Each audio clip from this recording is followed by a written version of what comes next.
Hi friends, ಎಲ್ರಿಗೂ ನಮಸ್ಕಾರ. ನಮ್ಮ SG ಅಡುಗೆ ಮನೆಗೆ ಎಲ್ರಿಗೂ ಸ್ವಾಗತ. ನಾನಿವತ್ತು ರಾಗಿ ಅವಲಕ್ಕಿಯಿಂದ ಚೂಡ ಮಾಡೋದನ್ನು ತೋರಿಸ್ಕೊಡ್ತಾ ಇದ್ದೀನಿ. ಪ್ಲೀಸ್ ಫ್ರೆಂಡ್ಸ್, ಎಲ್ಲೂ ಸ್ಕಿಪ್ ಮಾಡದೆ ಪೂರ್ತಿಯಾಗಿ ಈ ವಿಡಿಯೋನ ನೋಡಿ. ಬನ್ನಿ ಹೇಗೆ ಮಾಡೋದು ಅಂತ ನೋಡ್ಕೊಳ್ಳೋಣ. ನಾನಿಲ್ಲಿ 1 ಕಪ್ ಆಗುವಷ್ಟು ಎಣ್ಣೆನ ಕಾಯಕ್ಕಿಟ್ಟಿದ್ದೀನಿ. ಅದಕ್ಕೆ 1 ಕಪ್ ಕಡಲೆಬೀಜ ಹಾಕಿ ಚೆನ್ನಾಗಿ ಫ್ರೈ ಮಾಡ್ಕೊಳ್ಳಿ.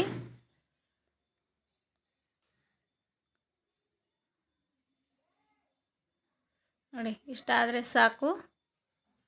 ಈಗ ಇದನ್ನು ತೆಗೆದು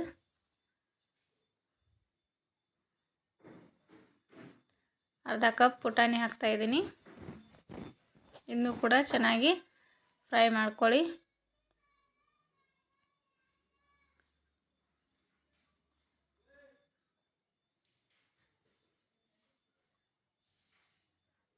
ಈಗ ಇದು ಫ್ರೈ ಆಗಿದೆ, ಇದನ್ನು ತೆಗಿತಾ ಇದ್ದೀನಿ. ಈಗ ಒಣಗಿರುವಂಥ ಕೊಬ್ಬರಿನ ಪೀಸ್ ಮಾಡಿಟ್ಕೊಂಡಿದ್ದೆ, ಅರ್ಧ ಕಪ್ ಆಗುವಷ್ಟು ಅದನ್ನ ಹಾಕ್ತಾ ಇದ್ದೀನಿ. ಜಾಸ್ತಿ ಹೊತ್ತು ಫ್ರೈ ಮಾಡೋಕ್ಕೆ ಹೋಗಬೇಡಿ, ಬೇಗ ಕಪ್ಪಗಾಗುತ್ತೆ. ಇಷ್ಟ ಆದರೆ ಸಾಕು.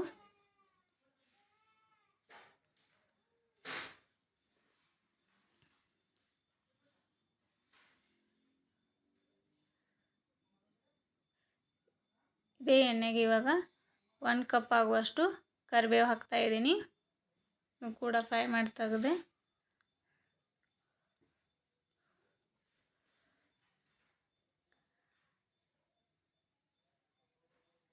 ಒಂದು ಟೀ ಸ್ಪೂನ್ ಆಗುವಷ್ಟು ಸಾಸಿವೆ, 1 ಟೀ ಸ್ಪೂನ್ ಜೀರಿಗೆ, ಸ್ವಲ್ಪ ಜಜ್ಜಿರುವಂಥ ಬೆಳ್ಳುಳ್ಳಿ ಹಾಕಿಬಿಟ್ಟು ಫ್ರೈ ಮಾಡ್ಕೊಳ್ಳಿ.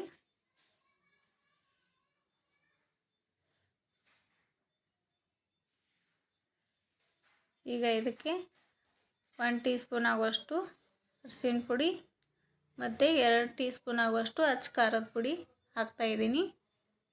ಇದು ಹಾಕಿದ್ಮೇಲೆ 1 ನಿಮಿಷ ಚೆನ್ನಾಗಿ ಫ್ರೈ ಮಾಡ್ಕೊಳ್ಳಿ ಮೀಡಿಯಮ್ ಫ್ಲೇಮಲ್ಲಿ. ಈಗ 1 ಟೀ ಸ್ಪೂನ್ ಆಗುವಷ್ಟು ಉಪ್ಪು ಹಾಕ್ಕೊಂಡಿದ್ದೀನಿ. ನಿಮ್ಗೆ ಎಷ್ಟು ಬೇಕೋ ಅಷ್ಟು ರುಚಿಗೆ ತಕ್ಕಷ್ಟು ನೀವು ಹಾಕ್ಕೊಳ್ಳಿ. ಈಗ ಮೊದಲೇ ಹುರಿದಿಟ್ಟಿಟ್ಕೊಂಡಿರುವಂಥ ಕಡಲೆಬೀಜ, ಪುಟಾಣಿ ಎಲ್ಲನೂ ಅದಕ್ಕೆ ಸೇರಿಸ್ತಾ ಇದ್ದೀನಿ.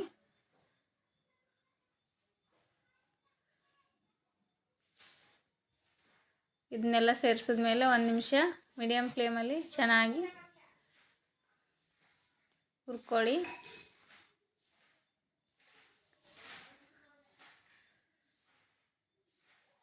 ಈಗ ಹುರಿದಾಯಿತು. ನಾನು ಇಲ್ಲಿ ರಾಗಿ ಅವಲಕ್ಕಿನ ತೊಗೊಂಡಿದ್ದೀನಿ, ಅದಕ್ಕೆ ಮಸಾಲೆ ಹಾಕ್ತಾ ಇದ್ದೀನಿ.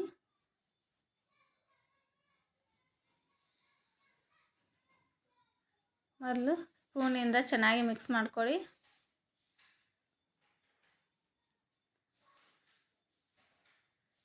ಲಾಸ್ಟಲ್ಲಿ 1 ಟೀ ಸ್ಪೂನ್ ಆಗುವಷ್ಟು ಶುಗರ್ ಪೌಡರ್ ಹಾಕ್ತಾ ಇದ್ದೀನಿ.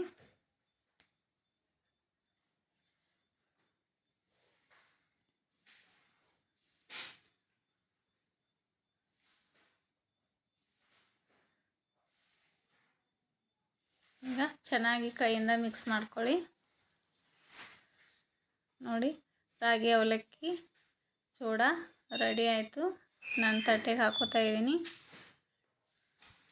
ಪ್ಲೀಸ್ ಫ್ರೆಂಡ್ಸ್, ಯಾರಿಗೆಲ್ಲ ಈ ವಿಡಿಯೋ ಇಷ್ಟ ಆಯಿತು ಲೈಕ್ ಕೊಡಿ, ಸಬ್ಸ್ಕ್ರೈಬ್ ಮಾಡ್ಕೊಳ್ಳೋದನ್ನು ಮರಿಬೇಡಿ.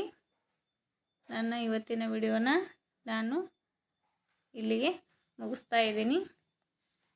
ಈ ವಿಡಿಯೋನ ನೋಡಿದ್ದಕ್ಕೆ ಎಲ್ರಿಗೂ ಥ್ಯಾಂಕ್ ಯು.